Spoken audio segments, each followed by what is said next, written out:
To turn the power on Klein Tools Smart Sense Bluetooth earmuffs, press and hold the multifunction button for a couple of seconds until the LED turns solid green, then turns off.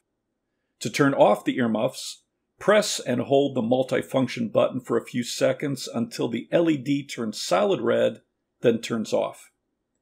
To pair the earmuffs to a mobile device, turn on the earmuffs. A pairing voice prompt will let you know it's in pairing mode, and the LED turns blue and blinks.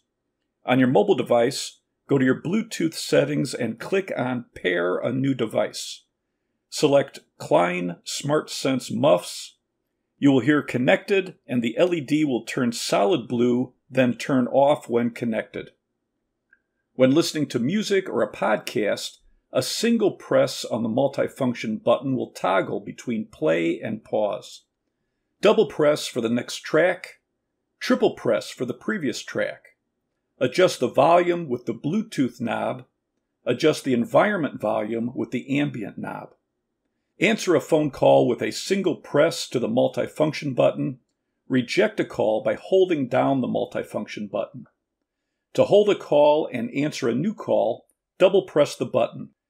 Double press to switch back and forth between calls.